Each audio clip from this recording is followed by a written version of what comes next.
Railway इन दिनों तरह तरह के बहाने बना रहा है। इनसे हमारी जेब तो ढीली हो ही रही है, साथ ही सुविधाएं भी गायब हो रही हैं। क्या ये सब हमारे ही फायदे के लिए हो रहा है? देश भर में चलने वाली सारी ट्रेनें ही स्पेशल हो गई हैं, या फिर ये बहाना ही स्पेशल है? जानेंगे असलियत और साथ ही क्या 31 मार्च के बाद ट्रेनों के चलने को लेकर कोई बड़ा बदलाव होने वाला है।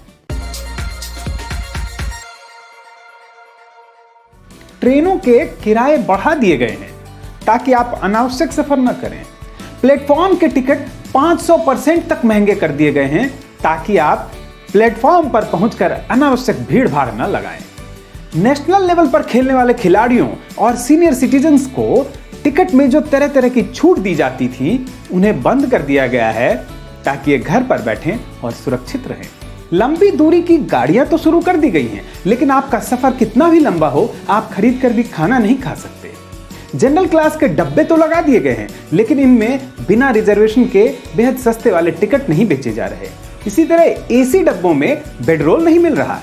स्टेशन पर चेकिंग आदि में टाइम भी बहुत ज्यादा लग रहा है। उसपे से सारी ट्रेनों को स्पेशल का नाम दे दिया गया है। इनमें आपको किराया भी ज्यादा देना होता है, साथ ही अधिकांश कैटेगरी में छूट भी नहीं मिलती है। उसपे से कई तरह के तकनीकी पेंच भी फंसाए जाते हैं। दूसरी तरफ एयरलाइंस हैं जो सवारियों को सिर्फ एक मास्क और प्लास्टिक का फेस शील्ड दे देती हैं और भर भर कर सवारियां बिठाकर चल रही हैं। इन बातों पर हम आएंगे, लेकिन पहले देखते हैं सोशल मीडिया पर किए जा रहे एक दावे को। इस दावे में कहा जा रहा है कि 31 मार्च से फिर से सारी ट्रेनें बंद हो जाएंगी, लेकिन आप इस दावे पर बिल्कुल यकीन मत कीजिए। रेलवे ने कह दिया है कि ऐसी कोई योजना नहीं है, उसने ऐसा कोई फैसला नहीं किया है, बल्कि ये पिछले साल के मार्च की खबरें हैं जिन्हें दोबारा से सोशल मीडिया पर शेयर किया जा रहा है। बल्कि रेलवे अपनी अधिकांश सेवाएं पूरी तरह शुरू करने की तैयारी में है। IRCTC की प्रमुख कहती हैं कि देश भर में लगभग 2500 ऐसी ट्रेनें हैं जिनमें रिजर्वेशन हुआ करता था और इनमें से 2000 ट्रेनें चलने भी लगी हैं। इसी तरह जो रिजर्वेशन कैटेगरी में टिकट बनती थी, कोरोना से पहले जितनी संख्या बनती थी, वो अब भी बनने लग गई है। अब देखते हैं कि ये स्पेशल ट्रेन का क्या माजरा है। दरअसल पिछले साल मार्च में सारी ट्रेनें बंद कर दी गई। उसके बाद बारी बारी से धीरे धीरे अधिकांश ट्रेनें शुरू तो कर दी गई, लेकिन इन्हें स्पेशल ट्रेन का ही नाम दिया गया और साथ ही इन्हें टिकट एंड रिफंड रूल्स 2015 के तहत चलाया गया। इसमें स्पेशल ट्रेन के लिए अलग से अधिक किराया लेने की व्यवस्था है।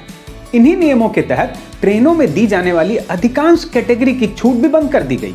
कुल 53 तरह की कैटेगरीज हैं जिनमें अलग अलग लोगों को छूट दी जाती है। इनमें 38 तरह की कैटेगरीज को बंद कर दिया गया है। इनमें राष्ट्रीय स्तर के खिलाड़ी और सीनियर सिटीजन भी शामिल हैं। इनके खिलाफ जब कोर्ट में याचिका की गई तो रेलवे का कहना था कि ये तो सामान्य ट्रेन है ही नहीं, ये तो स्पेशल ट्रेनें हैं। 10 रुपए के मिलने वाले प्लेटफॉर्म टिकट कई जगह 30 से 50 रुपए तक के कर दिए गए हैं। प्लेटफॉर्म टिकट के बारे में रेलवे का कहना है कि इससे प्लेटफॉर्म पर होने वाली भीड़ और आपाधापी कम होगी और स्थिति सामान्य होने के बाद फिर से दर पहले की तरह बहाल कर दी जाएगी। कुछ यही हाल जनरल क्लास के डब्बों का भी है। पहले लोग बिना रिजर्वेशन की टिकट लिए आसानी से इस पे बेहद सस्ती टिकट लेकर सफर कर लेते थे, लेकिन अब ऐसे सारे डब्बों को रिजर्व सीटिंग कोच में बदल दिया गया है, यानी कि इनमें बैठने के लिए भी आपको रिजर्वेशन लेना होगा और उसके लिए एक्स्ट्रा पेमेंट करना होगा। इसी तरह लंबी दूरी का सफर करने वाले यात्रियों के लिए मोबाइल कैटरिंग की जो व्यवस्था थी, उनके सारे ठेके रद्द कर दिए गए हैं। सरकार का कहना है कि अब ई कैटरिंग की व्यवस्था की गई है। इसमें आप अपने मोबाइल पर ऐप खोलिए और स्वादिष्ट खाना ऑर्डर कीजिए और ट्रेन में बैठे बैठे उसका आनंद लीजिए।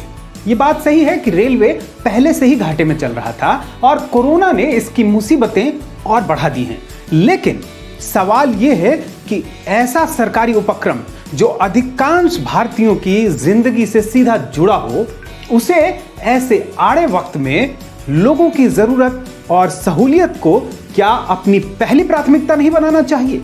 रेलवे के इन तमाम बदलावों पर क्या है आपकी राय, हमें जरूर बताएं नीचे कमेंट बॉक्स में लिखकर। बात सॉलिड लगी हो तो अपनों से शेयर करें और लाइक का बटन भी दबाएं।